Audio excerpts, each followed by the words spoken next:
আদরণীয় শ্রী অমিত শাহজি আমাদের মাঝে এসেছেন। আমি ত্রিপুরা সরকারের পক্ষ থেকে ওনাকে স্বাগত জানাচ্ছি। আজকে আমাদের সাথে উপস্থিত আছেন আমাদের প্রাক্তন।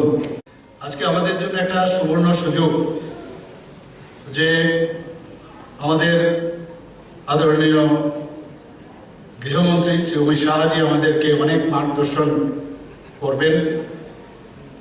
ত্রিপুরাতে এখন জিএসডিপি এখন পর্যন্ত আমাদের 8.9% আমাদের গ্রো করেছে। পার ক্যাপিটা ইনকাম 2024-এ 1,77,773, যেটা 2023-এ থেকে আমাদের অনেকটা বৃদ্ধি হয়েছে, প্রায় 1,57,366 ছিল।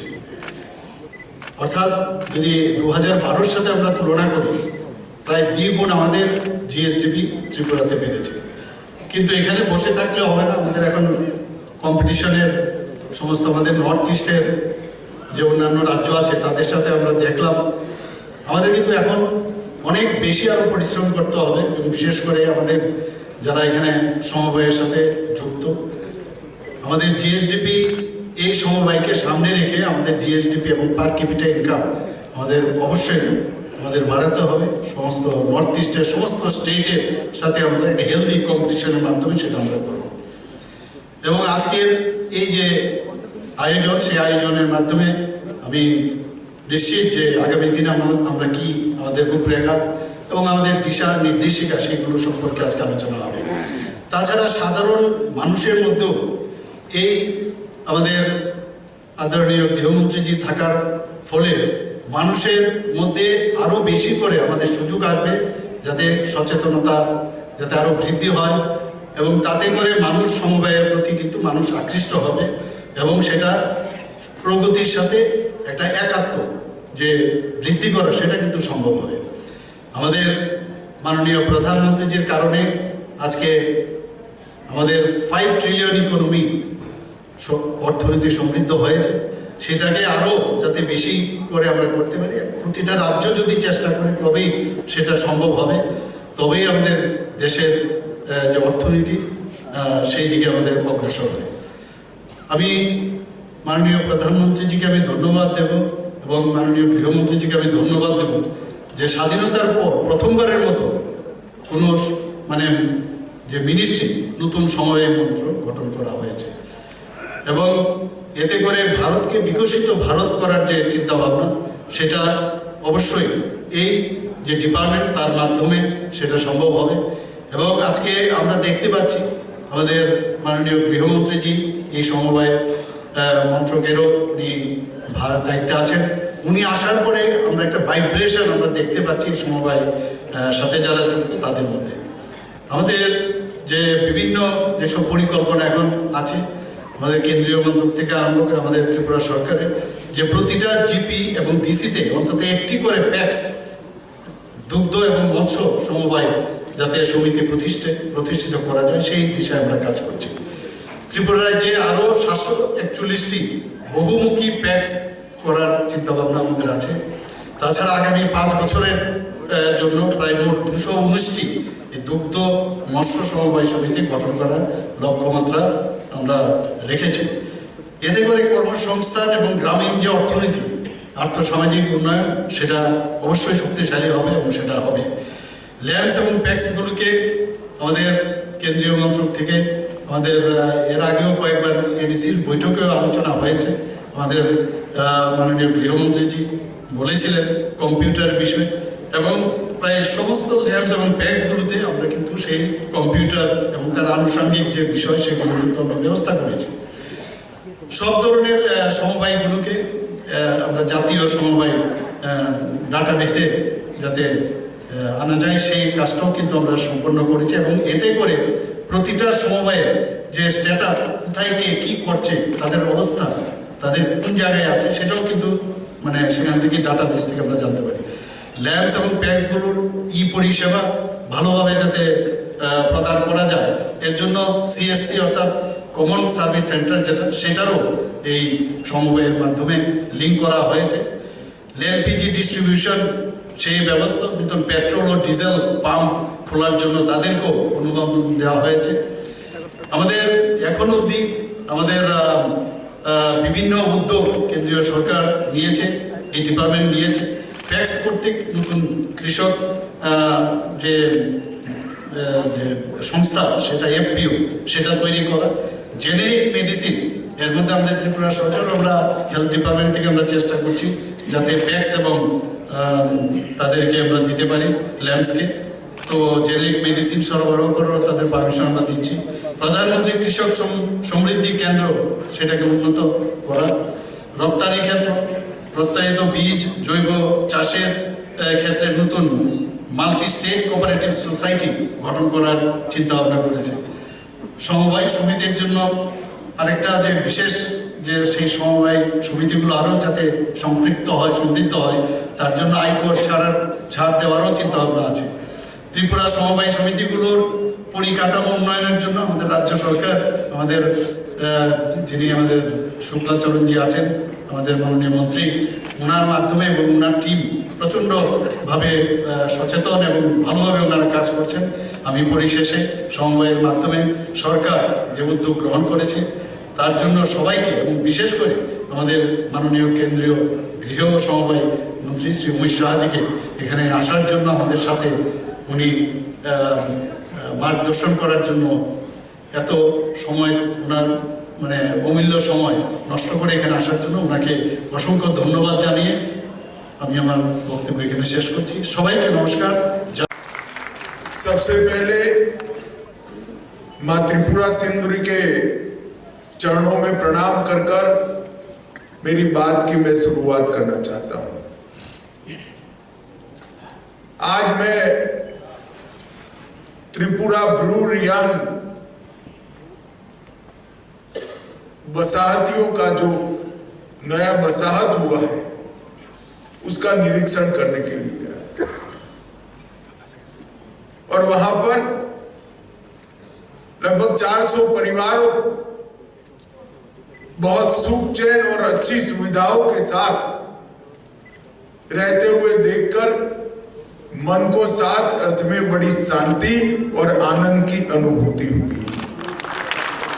ये 38,000 परिवार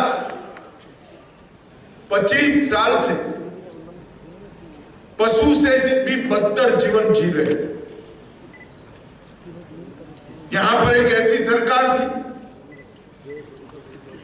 जो सरकार कहा तो जाता था कि गरीबों की सरकार है, आदिवासियों की सरकार है, वंचितों की सरकार है, मगर ये सरकार ने ब्रू रियांग शरणार्थियों के लिए कोई कदम नहीं।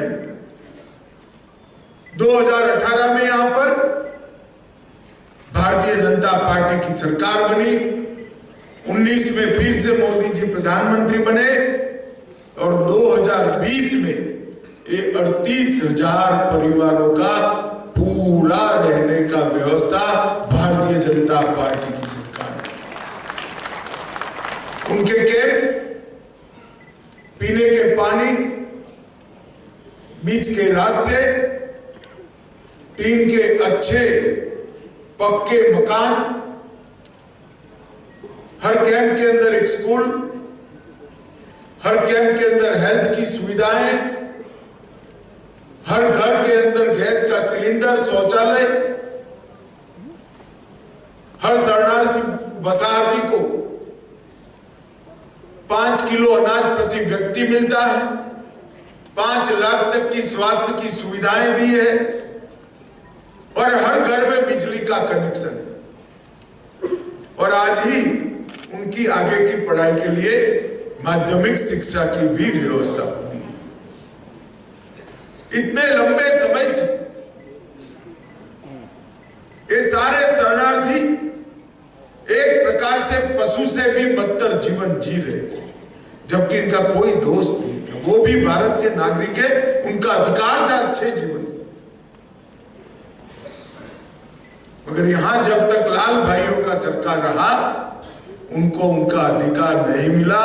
कमल फूल की सरकार हुई, भाजपा सरकार हुई, उनको उनका। और मैं त्रिपुरा को भी देखता हूं, मेरे दोनों मुख्यमंत्री जो रहे, विप्लव और माणिक जी दोनों यहाँ बैठे। मैं तो दोनों को बहुत बहुत बधाई और साधुवाद देना चाहता हूं कि त्रिपुरा में एक नए विकास का युग शुरू। मुझे ठीक याद है 2017 में मैं आया था भारतीय जनता पार्टी के संगठन के काम के लिए। हम चुनाव की तैयारी कर रहे थे। विप्लव से मैंने पूछा कितने लोगों के पास घर में पीने के पानी का कनेक्शन है। उन्होंने कहा 2.86%। हर 100 परिवार से 3 से कम परिवारों के पास घर में टैप वाटर था, नल से जल आता था। और आज वो आंकड़ा 87% को पार। इतना ही नहीं, 80% त्रिपुरा की आबादी 5 किलो अनाज मुफ्त में देने की व्यवस्था नरेंद्र मोदी सरकार ने 80% से ज्यादा आबादी को 5 लाख तक के गैस की सुविधा, 5 लाख तक के स्वास्थ्य की सुविधा नरेंद्र मोदी जी ने की। उनको कोई खर्चा नहीं। ऑपरेशन भी कराना है तो 5 लाख का पूरा खर्चा माफ। हर घर में गैस, अच्छे रोड, बिजली की उपलब्धि बढ़ाई और इसके साथ में नए नए आयाम रचित कर रोजगारी में भी बढ़ोतरी करी। पहले सरकार तो पूरी त्रिपुरा की थी, परंतु सरकार काम करती थी कम्युनिस्टों की कैडर के लिए। उनके लिए त्रिपुरा की जनता केवल अपनी कैडर तक सीमित थी। कैडर से आगे कभी इन्होंने सोचा ही नहीं।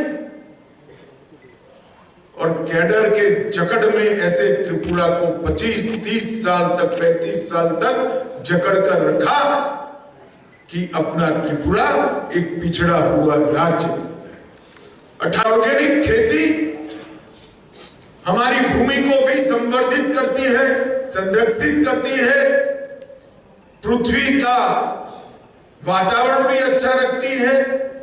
और ऑर्गेनिक प्रोडक्ट जो खाते हैं इनके शरीर के अंदर ढेर सारी बीमारियों से मुक्ति होती है, किसान की समृद्धि बढ़ती है और पानी का जल स्तर भी ऊपर रहता है। ढेर सारी समस्याओं का समाधान केवल और केवल ऑर्गेनिक खेती। हम यहां पर डेयरी को भी प्रमोट करना चाहते हैं और मछली पालन को भी प्रमोट कर हर किसान की आय को बढ़ाना चाहते हैं। और हमने 3 सोसाइटियां बनाई हैं, एक अच्छे बीज उपलब्ध कराने के लिए, एक ऑर्गेनिक प्रोडक्ट के मार्केटिंग के लिए और तीसरी किसानों के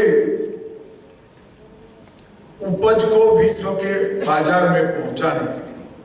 मुझे आनंद है कि त्रिपुरा से लगभग तीनों सोसाइटी में 35 से ज्यादा सहकारी संस्थाओं ने मेंबरशिप के लिए आवेदन भेजा है।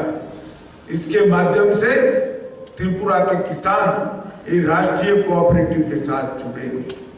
अभी त्रिपुरा में 3138 अलग अलग कोऑपरेटिव, डेयरी, मत्स्य पालन, मल्टीपर्पज, पैक्स, उपभोक्ता सहकारी समिति, पशुधन और पोल्ट्री सहकारी समिति, सब मिलाकर 3138 सहकारी संस्थाएं यहां पर काम कर रही हैं।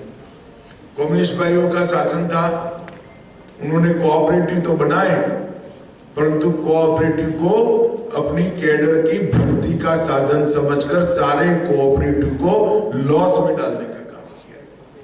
त्रिपुरा के कोऑपरेटिव अगर प्रॉफिट करते हुए तो 2018 में भारतीय जनता पार्टी की सरकार आने के बाद हुई और इसमें अब बढ़ोतरी करने का काम नरेंद्र मोदी सरकार के माध्यम से हो रहा है। मित्रों, आज मुझे बहुत आनंद है कि त्रिपुरा के किसानों के लिए ढेर सारे नए आयाम आज यहाँ से खुल रहे हैं। उनको सहकारिता से माध्यम से अपने और अपने परिवार की समृद्धि के लिए भी काम करना है। और सबसे बड़ा फायदा त्रिपुरा राज्य को होने वाला है कि मोदी जी ने विश्व की सबसे बड़ी अन्न भंडारण योजना शुरू की है, जिसमें 2000 मैट्रिक टन की क्षमता वाले कोऑपरेटिव बेसिस पर गोडाउन त्रिपुरा में बनेंगे। कोई तहसील ऐसी नहीं होगी जहां भंडारण की व्यवस्था नहीं होगी। ये नरेंद्र मोदी सरकार का एक लक्ष्य है। और हमारी तीनों समितियां एक किसानों के समृद्धि के लिए काम करेंगी। आज मैं मुख्यमंत्री जी का विशेष आभार मानना चाहता हूं। मैंने इनको 2 महीने पहले फोन किया था कि कोऑपरेटिव को बढ़ावा देने के लिए आप थोड़ा इनिशिएटिव लीजिए, और मैं आज कह सकता हूं हमारे 57 इनिशिएटिव में से 41 इनिशिएटिव में अपना त्रिपुरा आगे बढ़ा है। 57 में से 41 बहुत बड़ी उपलब्धि। मुख्यमंत्री जी ने स्वयं, कोऑपरेटिव मंत्री ने स्वयं इसमें बहुत डिटेल ध्यान लिया है, इसलिए भारत सरकार की ओर से मैं उनका धन्यवाद करना चाहता हूं। और फिर से एक बार त्रिपुरा की समस्त जनता को आश्वस्त करना चाहता हूं, 2 बार आपने भारतीय जनता पार्टी को मैंडेट दिया है। हम अगले चुनाव में आएंगे, इसके पहले हमारे त्रिपुरा को विकसित त्रिपुरा होने की राह पर गाड़ी को पटरी पर चढ़ा कर आएंगे, ये मेरा वादा है। और हिसाब लेकर आएंगे। कम्युनिस्टों के 35 साल, भारतीय जनता पार्टी के 10 साल, मैं खुद आऊंगा। हमारा पलड़ा भारी रहेगा, इसका मुझे पूरा विश्वास है।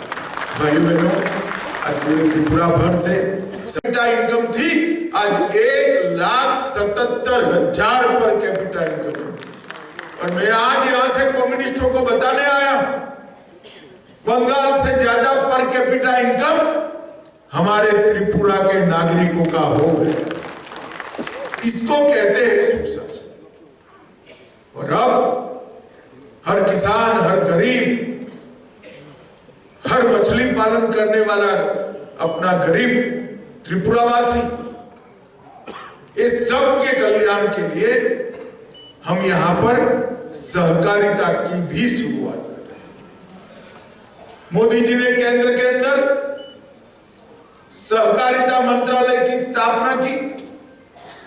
इसका उद्देश्य सहकारिता से समृद्धि। अभी मुख्यमंत्री जी ने बताया $5 ट्रिलियन की इकोनॉमी करनी। मोदी जी ने हमारे अर्थतंत्र को 11वें नंबर से 5वें नंबर पर लाया है। और मैं कहकर जाता हूं 2027 में हमारा अर्थतंत्र दुनिया में 3रे नंबर का बनेगा। इससे आनंद सबको है, परंतु हमारा लक्ष्य केवल 3रे नंबर का अर्थतंत्र बनाना नहीं। ये प्रक्रिया में 140 करोड़ भारतीयों की सहभागिता होनी चाहिए। समृद्धि हर परिवार तक ट्रांसफॉर्म होनी चाहिए। सुख हर व्यक्ति तक पहुंचना चाहिए। शिक्षा और स्वास्थ्य हर व्यक्ति पर पहुंचना चाहिए। और अगर ये करना है तो सहकारिता से के अलावे और कोई हमारे पास रास्ता नहीं। देश में 8 लाख से ज्यादा सहकारिता संस्थाएं हैं। 35 करोड़ लोग सहकारिता से जुड़े हुए हैं। सुबह के चाय से लेकर रात के भोजन तक हर उपक्रम में कोऑपरेटिव का एक विशिष्ट रोल है। अमूल हो, इफको हो, क्रिप्को हो, नाफेड हो, कई सहकारी संस्थाओं ने जन जन को कोऑपरेटिव के साथ जोड़ने का काम किया है। बैंकिंग, कृषि विषयक वित्त पोषण, चिकित्सा सहयोग और खाद्य का वितरण, ये लगभग हर क्षेत्र के अंदर सहकारिता की नींव। आज यहां पर इस कार्यक्रम के माध्यम से मैं त्रिपुरा वासियों को बताने आया कि हमने मोबाइल ग्रामीण मार्ट नाबार्ड के माध्यम से चालू की।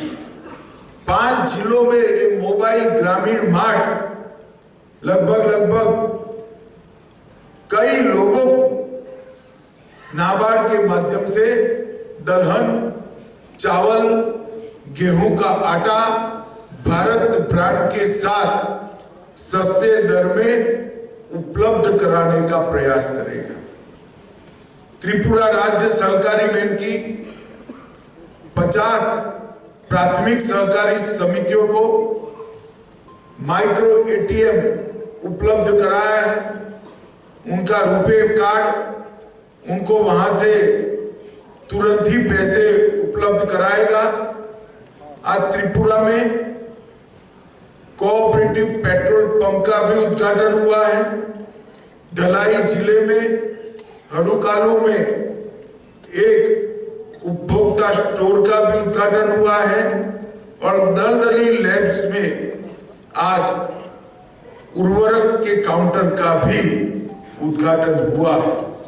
और त्रिपुरा राज्य सहकारी संघ का स्मार्ट प्रशिक्षण केंद्र एनसीसीएफ के माध्यम से 500 किसानों को बीज की मिनी किट और एनओसीएल और त्रिपुरा राज्य जैविक खेती विकास एजेंसी के बीच में एमओयू, ये 8 काम सहकारिता को गति देने के लिए आज यहाँ पर हुए हैं।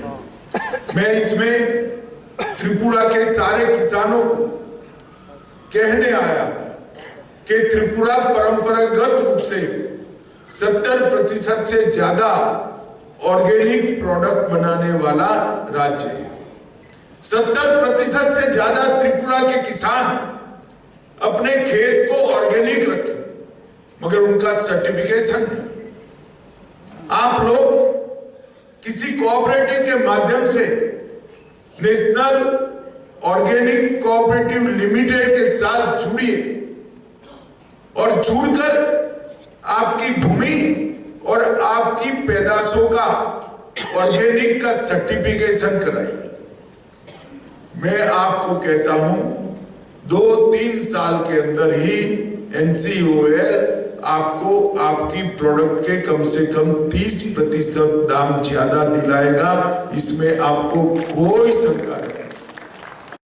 मुख्यमंत्री जी ने भी एक पहल करी है, तो सारी चीजें धीरे धीरे कर सब त्रिपुरा के हर नागरिक, हर गांव तक पहुंचेगी, इसका मुझे विश्वास है। फिर से एक बार आप सभी का धन्यवाद। वंदे मातरम, भारत माता की।